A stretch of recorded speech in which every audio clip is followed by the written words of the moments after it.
nama Tuhan. Kita bersyukur Tuhan memberikan kepada kita satu kesempatan yang indah pada sore hari ini. Kita boleh ada di minggu yang pertama di bulan Maret tahun 2019. Saudara, 2 bulan sudah kita jalani. Saya percaya ada banyak peristiwa yang sudah kita lewati, dan di dalamnya saya percaya juga ada kasih karunia demi kasih karunia Tuhan dinyatakan. Saudara, sore hari ini saya mengajak kita bersama, kita boleh membuka satu bagian firman Tuhan diambil dari kitab 2 Samuel pasal yang ke-11. 2 Samuel pasal yang ke-11 ini satu kisah yang saya percaya sudah cukup terkenal, bahkan sangat terkenal sekali. 2 Samuel pasal yang ke-11, kita akan membaca ayat pertama sampai ayat yang ke-6, kemudian ayat yang ke-14 dan 15. Lalu kemudian kita geser ke pasal 12 ayat 9 sampai 12. 2 Samuel pasal 11 ayat 1 sampai 6, 14 dan 15. Lalu ke pasal 12 ayat 9 sampai 12. Oleh Lembaga Alkitab Indonesia diberikan judul perikop di situ, Daud dan Batseba.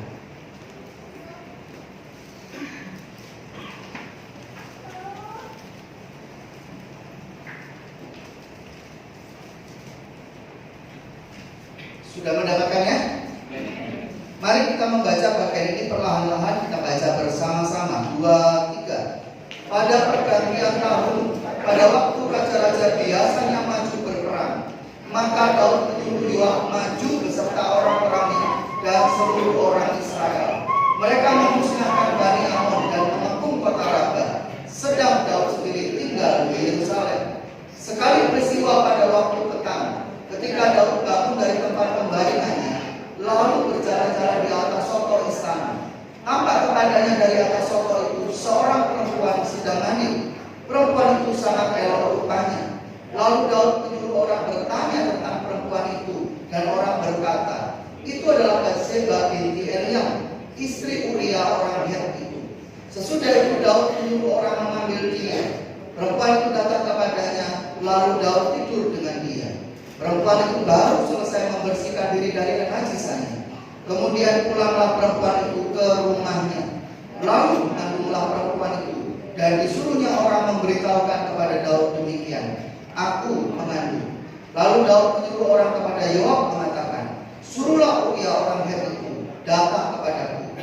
Maka Yoab menyuruh Uria menghadap Daud. Ayat yang ke-14 dan 15, 2, 3. Paginya Daud menyuruh surat kepada Yoab dan mengirimkannya dengan perantaraan Uria. Ditulisnya dalam surat itu demikian, tempatkanlah Uria di barisan depan dalam pertempuran yang paling hebat. Kemudian kamu memundurkan diri daripadanya supaya ia terbunuh mati. Pasal 12 ayat yang ke-9 sampai 12. 2 Samuel 12 ayat 9 sampai 12. 2, 3. Mengapa kau menghina Tuhan dan melakukan apa yang jahat di matanya? Uria orang Het itu kau biarkan ditewaskan dengan pedang. Istrinya kau ambil menjadi istrimu, dan dia sendiri telah kau biarkan dibunuh oleh pedang Bani Amon. Oleh sebab itu pedang tidak akan menyingkir dari keturunanmu sampai selamanya, karena kau telah menghina aku dan mengambil istri Uria orang Het itu untuk menjadi istrimu. Beginilah firman Tuhan, bahwasanya malapetaka akan kutimpakan ke atasmu yang datang dari kaum keluargamu sendiri. Aku akan mengambil istri-istrimu di depan matamu dan memberikannya kepada orang lain. Orang itu akan tidur dengan istri-istrimu di siang hari, sebab engkau telah melakukannya secara tersembunyi. Tetapi aku akan melakukan hal itu di depan seluruh Israel secara terang-terangan. Amin. Puji nama Tuhan. Bapak Ibu Saudara, adakah di antara kita yang tidak tahu apa arti kata konsekuensi? Tahu artinya? Konsekuensi. Apa yang terlintas dalam benak Bapak Ibu Saudara? Akibat. Ada yang punya pendapat lain? Yang harus ditanggung. Oke, jadi yang lain? Pernah dengar enggak? Atau baru dengar sekarang?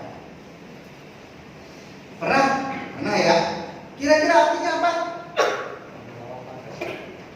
Ya, pertanggungjawaban. Oke, mirip sedikit. Ada yang lain? Saudara, saya mengecek kamus besar bahasa Indonesia, dan artinya adalah akibat. Lihat itu dari satu perbuatan, dari satu sikap pendirian, dan lain sebagainya. Ya, kata konsekuensi identik dengan kata akibat. Lalu arti yang kedua, konsekuensi artinya juga persesuaian dengan yang dahulu. Apa yang terjadi, apa yang dilakukan sebelumnya, maka berikutnya akan sesuai dengan apa yang sebelumnya. Saudara, konotasi dari kata ini positif atau negatif? Siapa yang bilang negatif? Stop. Ayo, positif apa negatif? Ada yang takut kalau positif. Positif atau negatif? Saudara makan lalu jadi, nah itu positif atau negatif? Hah? Positif atau negatif? Saudara merasa kenyang itu konsekuensi bukan dari tindakan makannya. Ya toh? Betul? Tapi kalau kemudian saudara makan ini apa yang level-levelan itu? Nah, langsung level 10, terus kemudian sakit perut, terus kemudian jadi sering ke toilet, itu positif atau negatif? Negatif. Betul? Ya, sama-sama makan tapi bisa positif, bisa juga negatif. Saudara, kenapa kemudian saya buka dengan kata konsekuensi? Ada satu hal yang kemudian kita harus ingat, bahwa di dalam kehidupan kita ini tidak peduli siapapun kita, tua, muda, kecil, besar, anak Tuhan atau bukan, saudara, kita semua di dalam dunia ini terikat oleh satu hukum yang namanya hukum sebab akibat. Suka nggak suka, terima nggak terima, kita hidup di dalam dunia dan kita diikat oleh hukum sebab akibat. Pegang api rasa panas, pegang es batu rasa, itu selalu mengikuti hukum sebab akibat. Lalu ada yang bilang, belum, nggak peduli karma. Sama nggak sama hukum karma? Sama apa beda? Siapa yang bilang sama? Tidak ada. Siapa yang bilang beda? Tidak ada. Siapa yang bingung bacaan kursi? Saudara, apa yang diajarkan oleh hukum karma? Hukum karma mengajarkan apa yang kau lakukan akan selalu kembali kepada kamu. Kau lempar kebaikan, kau lakukan kebaikan, maka yang akan kembali kepadamu adalah kebaikan. Kau lakukan kejahatan, maka yang kembali kepadamu adalah, pertanyaannya, apakah selalu demikian? Ya, saudara, tidak selalu demikian. Hukum sebab akibat itu punya rentang pemahaman yang jauh lebih besar daripada sekedar karma. Saudara, ada asap pasti ada api, tapi ada api apakah pasti selalu ada asap? Hah? Selalu enggak? Tidak pernah lihat iklannya si biru ini kayaknya. Hah? Ada api, pasti selalu ada asap enggak? Nah, tapi kalau ada asap, pasti awal mulanya ada api. Tidak selalu itu karena, betul? Ada pagi, ada siang, ada malam, itu karena bumi kita berputar. Apakah itu karena? Bukan. Tidak selalu, saudara. Ya, saudara ingat bahwa dalam kehidupan kita akan selalu punya namanya sebab akibat. Selalu dalam hidup kita selalu ada yang namanya konsekuensi. Saudara, kenapa hal ini kemudian saya tanamkan, saya tekankan, saya awali ini? Kenapa? Saudara, kita hidup di dalam dunia yang mendorong kita untuk memuaskan hawa nafsu kita. Sadar atau tidak, hari-hari ini kita hidup dalam satu zaman di mana kemudian manusia didorong untuk kemudian memuaskan egonya, untuk memuaskan hawa nafsunya. Tidak percaya? ada ya. Tetapi kalau di Surabaya sudah banyak restoran hotel yang menawarkan all you can eat, semua bisa makan. Hanya dengan, pernah tahu iklannya? Tidak muncul. Nah, giliran makan. Pak Wawan enak enggak? Saudara pernah ngadepin satu pesta kondangan prasmanan? Mumpung. Nah, saudara ambil apa? Udang mayones. Ham babi. Sate. Ada nggak acara prasmanan kayak gitu? Aku tak boleh. Apa saya demi? Ada? Halo, kalau ada berani ngacung? Kalau ada pesta prasmanan all you can eat, pertama sih tak boleh sayur bening. Sing digolek apa? Yang kalorinya berat, betul? Yang kolesterolnya tinggi, betul? Lalu kemudian apa akibatnya? Nasi kebuli, lontong kekel, mantap jiwa. Tapi kemudian kita tidak pernah ingat bahwa di balik setiap tindakan kita ada yang namanya konsekuensi. Selalu ada akibat yang mengikuti. Dunia kita, televisi kita mengajarkan kita gossiping is fun. Ngomongin orang, nggak apa-apa kayak di era kebebasan pers seperti ini. Acara-acara gosip banyak atau sedikit? Banyak. Minggu ini ngomongin apa? Reno bareng sama Sarini. Ngomongin Sarini apa lu namanya? Mantan yang kecewa.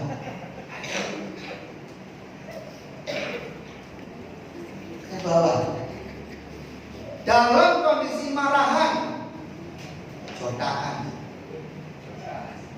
Ya, kita kemudian lebih mengikuti apa? Lebih mengikuti maunya Tuhan.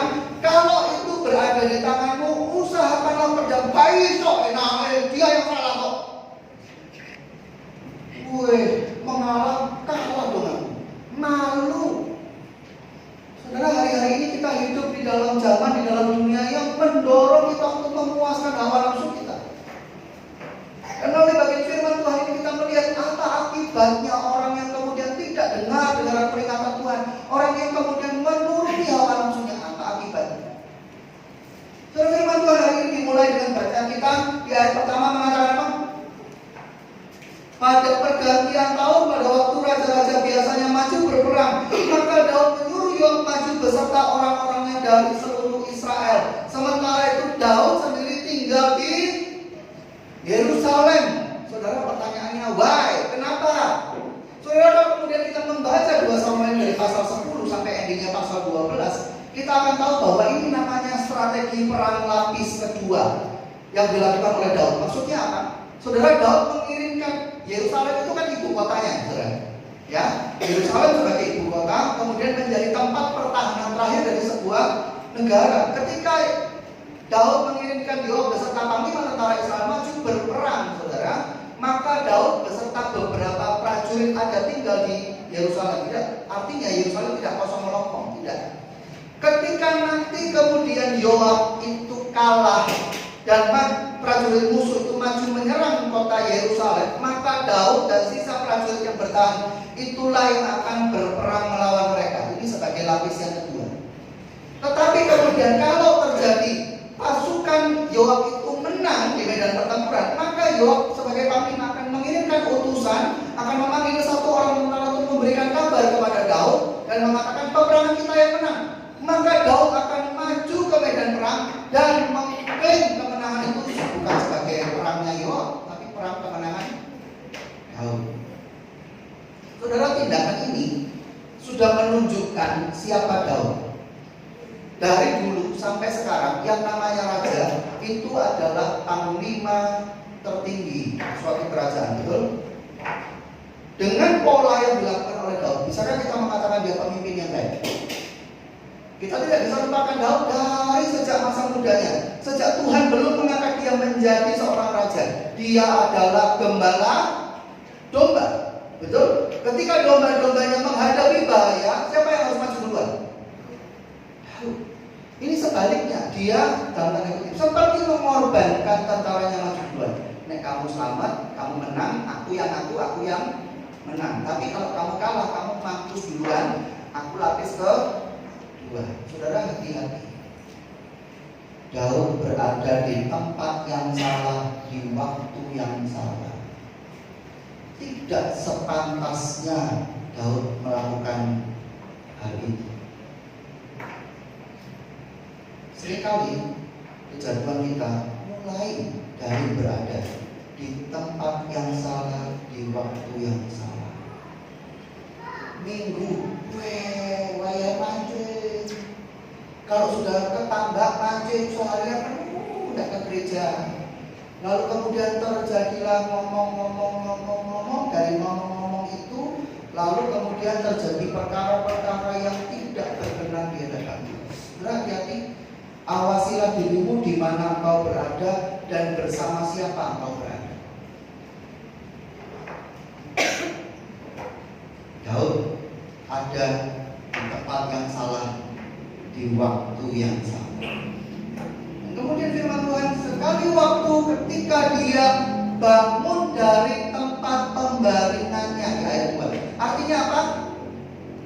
Baru tidur siang. Enak ya, prajuritnya mempertaruhkan nyawa di medan pertempuran. Daud asik bobok-bobok siang. Pemimpin yang baik kan?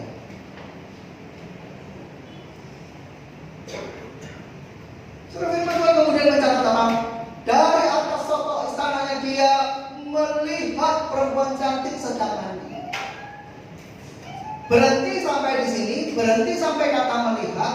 Saudara, saya kasih tanda kutip secara tidak sengaja. Tindakan melihatnya ini di luar atau di dalam kendalinya Daud? Mungkin bisa di luar, mungkin bisa di dalam.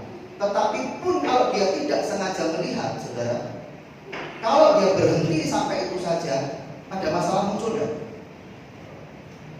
Ada masalah timbul ya? Nah, dia lihat, ya sudah berhenti sampai situ.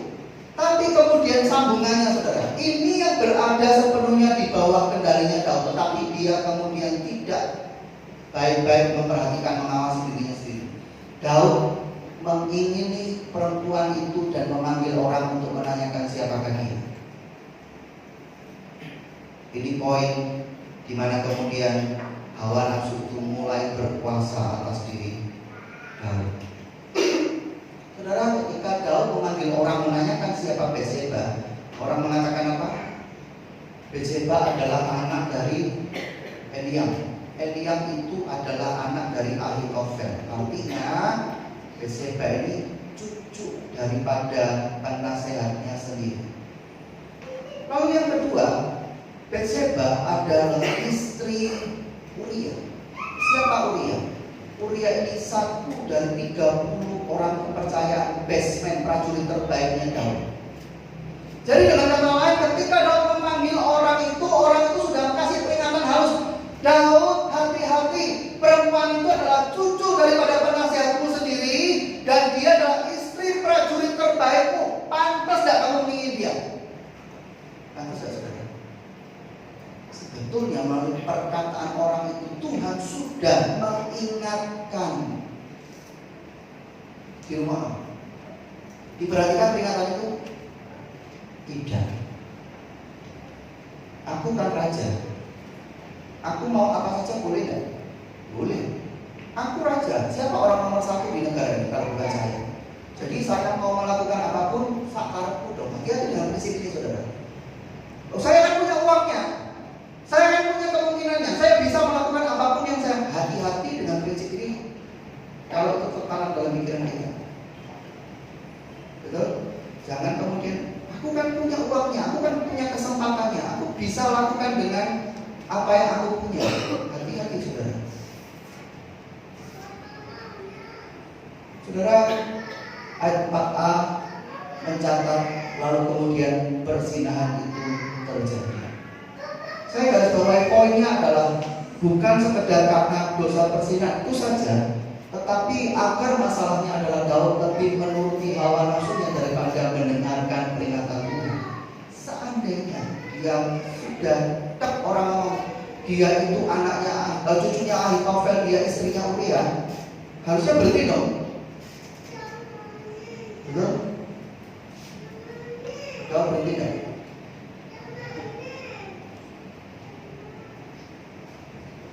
Daud tidak selalu sama dengan mentaati. Tuhan lebih mencari hati orang yang mau taat. Tuhan tidak peduli seberapa tinggi pengetahuan, Tuhan tidak peduli seberapa banyak keahlian, seberapa banyak kamu bisa. Tetapi yang Tuhan cari adalah hati seorang hamba dalam kehidupan kita. Dan tugas utama seorang hamba adalah taat. Cerita berlanjut sudah. Firman Tuhan punya cara yang menarik dalam mencatat hal ini. Saya katakan dosa Daud sepertinya tertutup kalau kemudian Batseba tidak hamil. Ketika kita mencatat perempuan itu baru selesai membersihkan diri dari kenajisannya. Ini maksudnya apa, saudara? Maksudnya apa? Perempuan tiap bulan alami apa? Alami apa? Sudah masuk masa subur belum? Baru saja selesai membersihkan diri dari kenajisan. Kayaknya sih tak mungkin. Tapi nyatanya Batseba hamil dan apa yang dilakukan Daud secara tersembunyi dibuka Tuhan terang-terangan. Sekarang hamil. Saudara ingat, dosa kalau kita nggak cepat bertobat itu akan membawa kita kepada perkara lain yang lebih serius. Jalankan plan A. Daud mencoba menutupi kejahatannya dengan memanggil Uria pulang. Tujuannya apa, saudara? Jelas, untuk menutupi dosanya di depan seluruh rakyat Israel. Kalau Uria itu pulang, kemudian dia tidur dengan istrinya, lalu kemudian dikatakan Batseba hamil, maka orang akan mengatakan apa?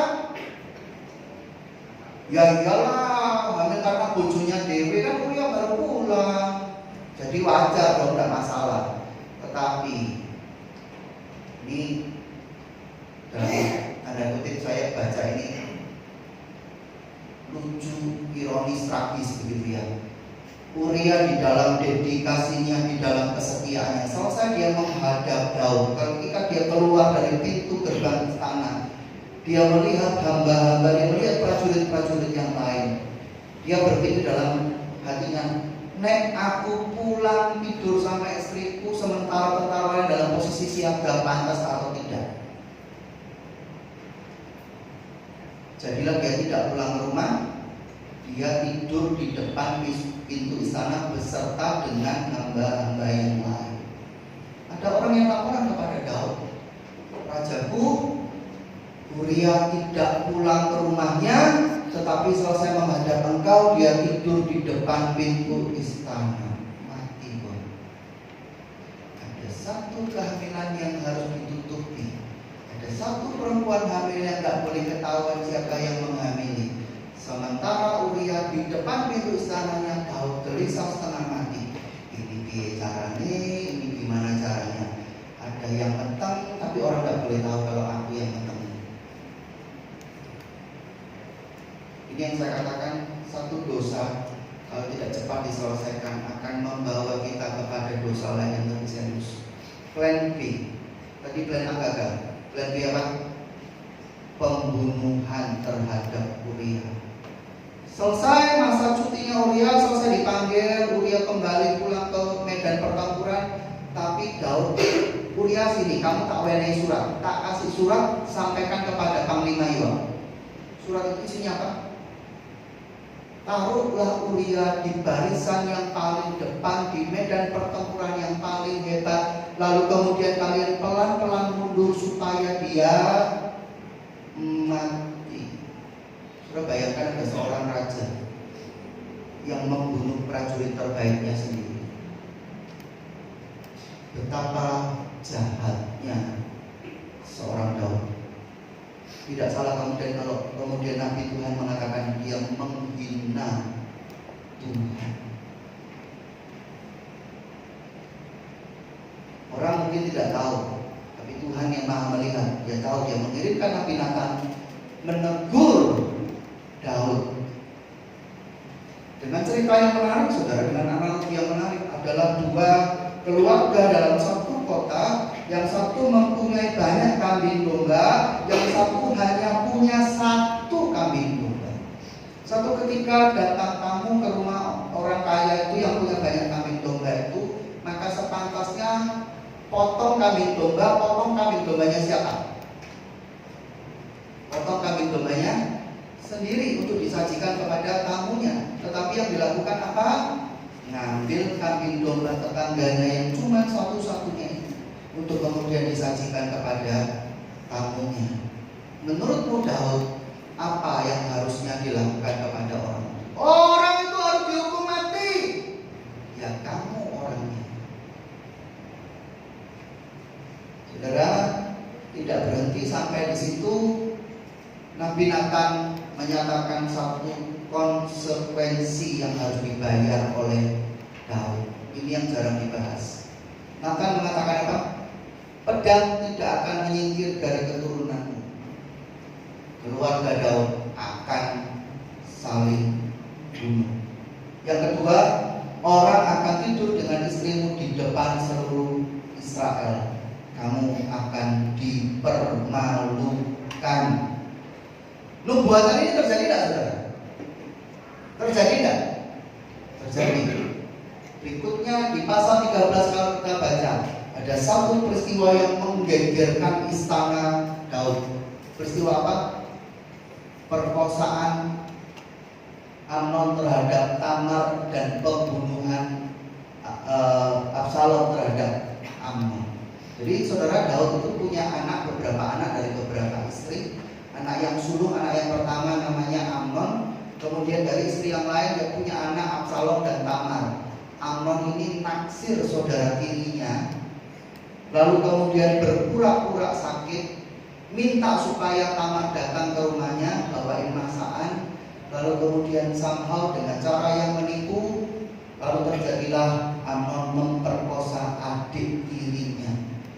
Saudara, rasa itu rumah tangga kayak apa ya? Kita baca sepintas mungkin enak aja kan, betul? Tapi kalau itu terjadi di keluarga kita sendiri, cerita seperti ini, rasanya gimana gitu ya? Baik sebagai orang tua, anak sama anak saling memperkosa, anak sama anak saling membunuh. Bisa bayangkan berdiri di Budi Dharma dengan peti jenazah saudara kita sendiri dengan peristiwa yang seperti itu. Lalu mukanya Daud di depan seluruh rakyat itu mau ditaruh mana?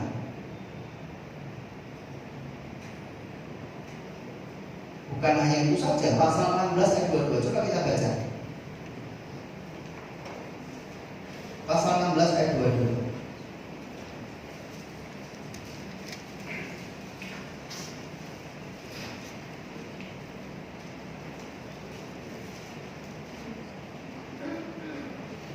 Maka dibentangkanlah kemah bagi Absalom. Gimana?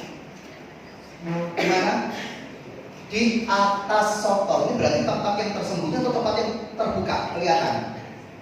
Terbuka, di atas, terlihat. Lalu apa yang dilakukan? Lalu Absalom apa? Menghampiri gundik-gundik ayahnya, menghampiri gundik-gundik Daud di depan mata seluruh Israel. Karena satu hawa nafsu yang tidak bisa dikendalikan, itu kemudian membawa konsekuensi serentetan peristiwa demi peristiwa yang sangat memilukan di dalam keluarga Daud.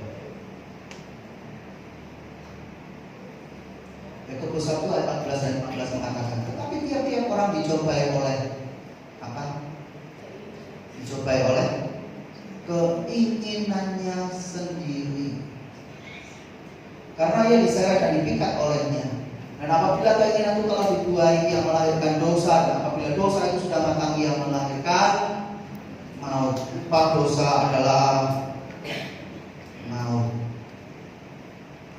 Saudara suka tidak suka, terima tidak terima, di dalam dunia yang mendorong kita untuk memuaskan hawa nafsu kita, apapun juga bentuknya, mungkin bukan perzinahan tetapi dalam bentuk-bentuk yang lain, itu akan kemudian hanya menghasilkan apa? Saudara, saya mau sampaikan satu video tentang satu eksperimen yang pernah dilakukan di Jakarta dan ini dinyatakan di TV Trans 7. Coba videonya ditampilkan. Ya, eksperimen uang gratis.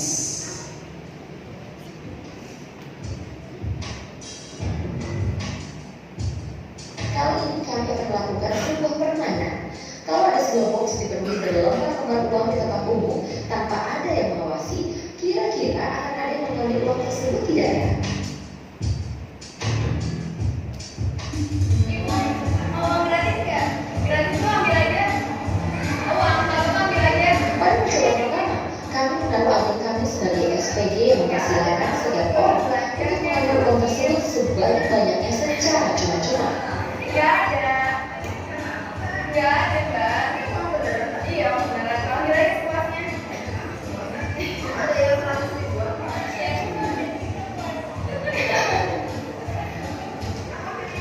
Boleh kok. Mas, mau uang gratis nggak? Ayam. Iya. Nggak ada. Boleh. Iya. Iya. Oh, iya. Iya. Ibu, mau uang nggak bu? Gratis kok bu. Walaupun banyak yang ragu untuk mengambil pada awalnya, tapi hal itu tidak menghalangi beberapa orang untuk benar-benar mengambil uang tersebut tanpa sungkan.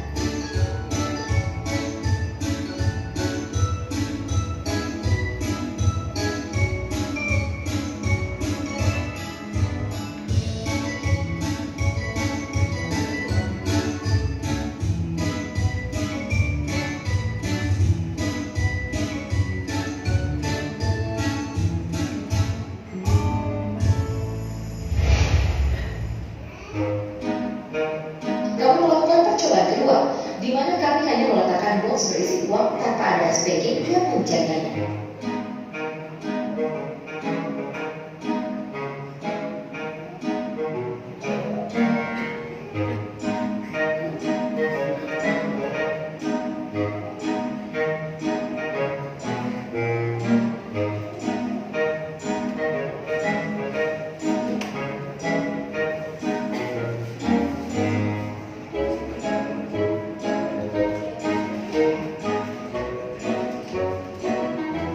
Rupanya, masih banyak juga orang-orang yang mau mengambil uang tersebut tanpa rasa ragu.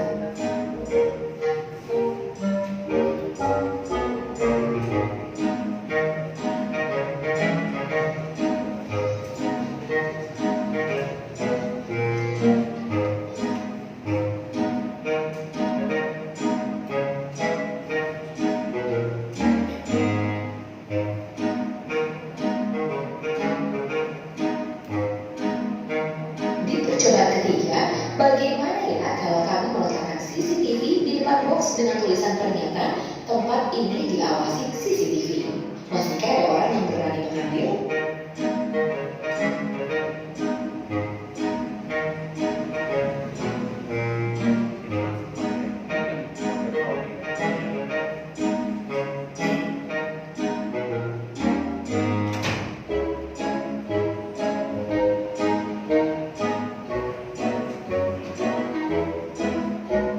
Ternyata hanya dengan sebuah kamera CCTV membuat orang ragu-ragu untuk mengambil uang tersebut, bahkan akhirnya mengurungkan niat untuk mengambil.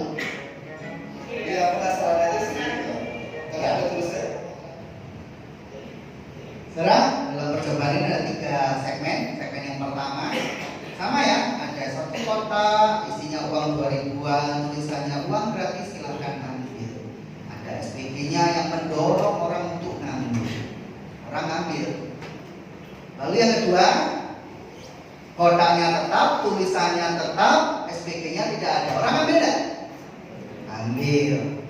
Yang ketiga, kotaknya tetap, tulisannya tetap, tetapi ditulisi kamera ini diawasi CCTV. Orang berani ngambil? Kenapa? Loh pun kalau seandainya ngambil salah nggak saudara? Nggak salah, tetap kan tulisannya uang gratis silakan ambil. Tapi karena apa? Ada CCTV itu. Saudara, percobaan ini mencerminkan sebagian besar daripada kita kan? Ketika kita sadar, ketika kita ingat bahwa di dalam dunia ini ada satu CCTV besar. Berikutnya, kok ada hilang ya? Ada satu CCTV besar. Terus lagi. Ya, area ini tidak dilengkapi kamera CCTV tapi diawasi. Kalau kita sadar seluruh dunia ini tidak perlu CCTV, tapi ada mata Tuhan yang melihat kehidupan kita. Akankah kita merasa malu? Pernahkah kita merasa malu dengan Tuhan yang selalu melihat kehidupan kita? Ketika kita memuaskan ego kita, ketika kita marahan, kita tidak pernah mau berdamai dengan orang. Ketika kita menggosipkan orang, ketika kita memuaskan hawa nafsu kita, pernahkah kita merasa malu dengan Tuhan yang melihat kehidupan kita? Seandainya saja dalam hati dan pikiran kita tempeli stiker seperti ini. Hidupmu diawasi oleh, akankah kita melakukan segala sesuatu secara berbeda? Lalu bagaimana caranya supaya kita tidak tenggelam terus hidup di dalam memuaskan hawa nafsu? Tidak ada cara lain. Kita harus hidup di dalam pengendalian diri. Kita harus hidup kudus di hadapan Tuhan. Kudus itu berarti apa? Kudus dari kata kadosh, artinya khusus, dipisahkan.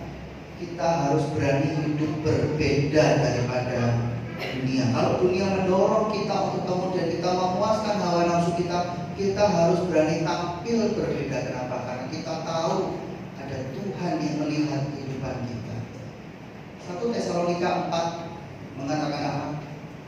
Kita baca bersama-sama 2-3. Allah memanggil kita bukan untuk melakukan apa yang cemar, melainkan apa yang kudus.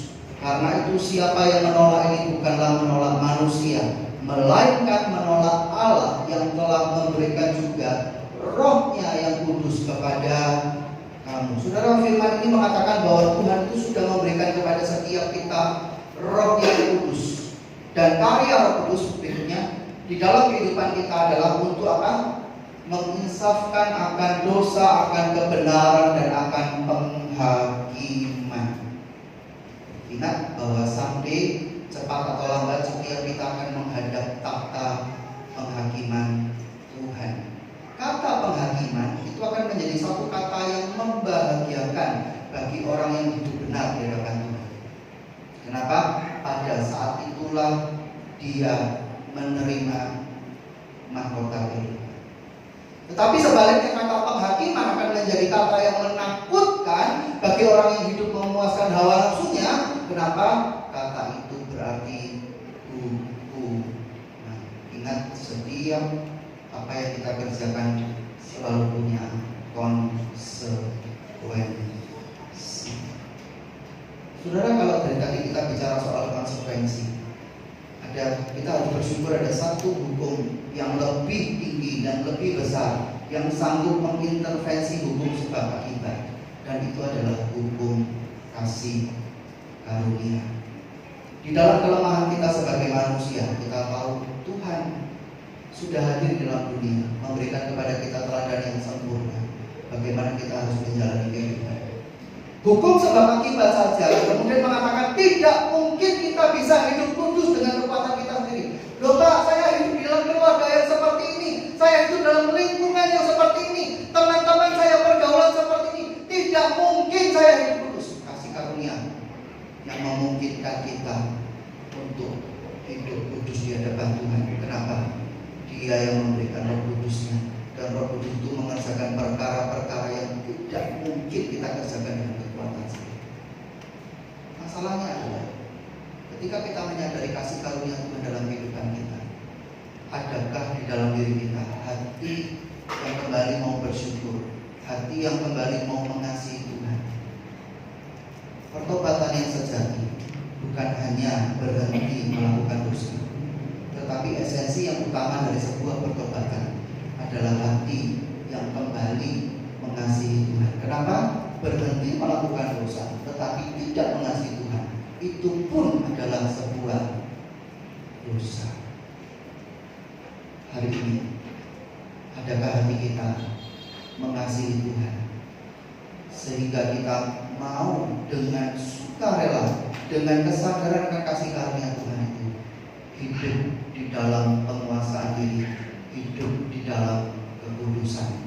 Sebab tanpa kekudusan tidak mungkin orang akan melihat